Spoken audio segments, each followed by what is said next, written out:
Hello Gunners. Today I'm going to be reviewing Brighton 0 Arsenal 3 and what we learned from that massive victory.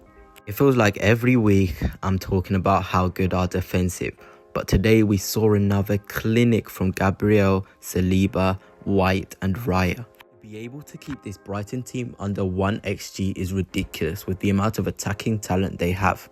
And it must also be noted that Brighton hadn't lost a game at the Amex since August. This defense is just breaking records which are just ridiculous. You feel in control and you feel calm when you see us at the back with the ball and when we're having to suffer into low blocks. And this is what Arteta has created, a team which can adapt to the game state. As you can see, the stats show us having less possession than Brighton. And this isn't because we were on the back foot, but because we knew the quality they have as a team and that they have the technical ability to open us up.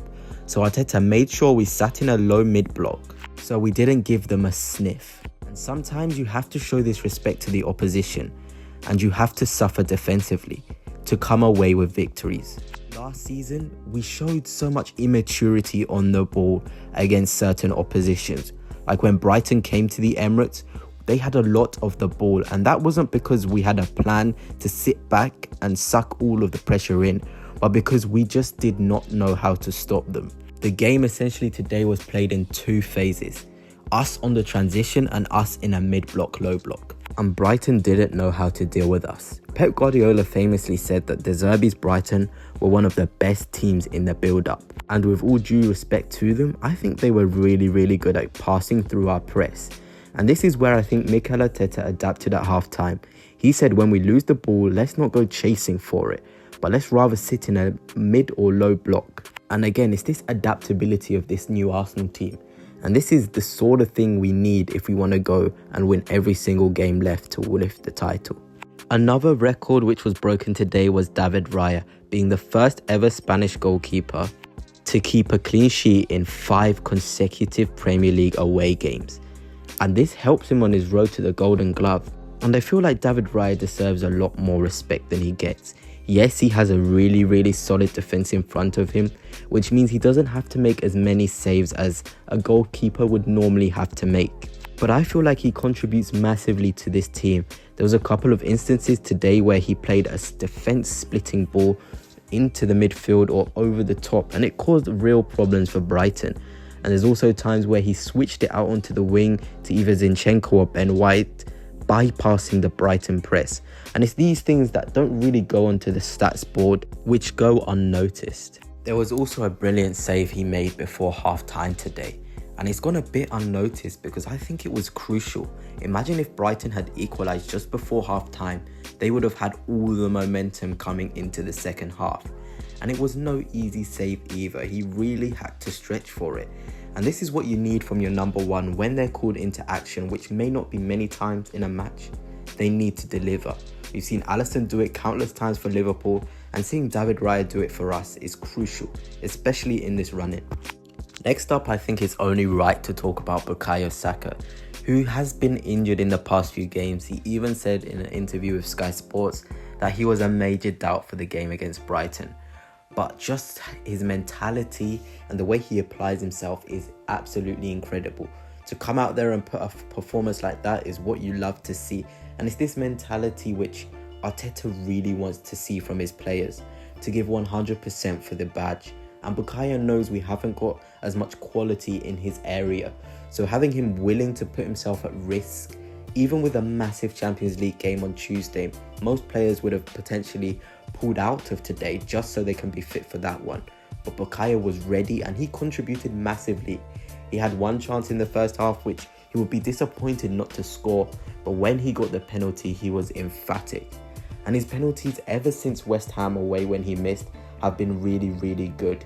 He just knows how to bounce back from adversity, and you've just got to give him full credit for that. Even if you're a rival fan or an Arsenal fan, this kid is just a credit to watch and a credit to see how he is on and off the pitch. Now let's move on to Kai Havertz, the man I made a video about last time out, about being the perfect number 9 for Arsenal. Well, today he showed it with a fantastic performance. Both on and off the ball, he was really impressive. And that's what Arteta wants from his number 9. If you look at his heat map here, this is not ordinary for a number 9, but Kai Havertz has the ability to both drop into the midfield areas, get back and defend, but then also be a presence in the centre of the box. His goal today was really good, and we shouldn't underestimate it. It may look like a tap-in, but if you look at his movement to find space in the box with two powerhouses of defenders, it was really impressive to see. We have cried out for a striker that attacks the near post, attacks the far post, and finds space in the box. And Kai Havertz today, he showed he can be that man. And he's been doing it for a couple weeks now. It's not just like he's turning up for one game and then not turning up for the next. He's building up consistency. His stats today in detail really shows that overall perfect number 9 performance. He picked up a goal, an assist, and had multiple shots on goal, which is what we want from our attacking players, to get these shots off, because obviously the more you shoot, the more likelier you are to score. And in terms of his duels as well, really impressive. 4 out of 8 won, and then 3 out of 6 won in the air. Arteta really loves duels, and Kai Havertz to be able to win those duels shows that he's able to take the ball under pressure and then link with his teammates. And this is how he gets the best out of other players. He's really helped with our fluidity in 2024. You see there also 4 key passes, which shows he also has the ability to create. I thought he was really good in finding Gabriel Jesus, who had a really off day in front of goal. He's normally so much better with those back post headers. Whilst we're on the topic of Gabriel Jesus, we have to appreciate the skill he showed to get that penalty, which got us on our way. But I'm interested to know, Gunners, do you think long-term Gabriel Jesus can be that backup winger or maybe first team winger? Because it's really clear to see he can't be the main focal point up front. He just isn't as reliable in front of goal, and now we've got Kai Havertz in fantastic form. I just don't see him being the number 9, which for him would be really disappointing, since he joined Arsenal wanting to be that number 9. But I feel like his quality is still of use in those wider areas when we need intricate play. I've seen him link up with Havertz really well off the wing. So I think long-term Gabriel Jesus can be a big part of this squad in that position. To end this video, I'm going to talk about Leandro Trossard. That goal was just absolutely superb. Very reminiscent of Alexis Sanchez's goal against West Ham, although that one was just out of this world. But again, with Leandro, it's been really impressive since coming to the club. He now has 25 goal involvements for the club. For a fee of 27 million, that is incredible output. And I think that's another thing that we've done really well this season, is bring on the subs at the right time to make an impact in the game. Leo has come away with a goal against Brighton after being booed for the majority of time he was on the pitch. It really was a moment that he would have enjoyed. And that tweet he put out, "Are we not entertained?"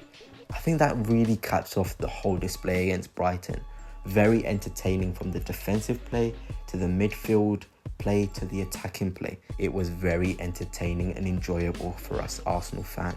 Thank you guys for watching. If you enjoyed, please smash that like button and smash that subscribe button. It really helps the channel out. Without further ado, see you next time.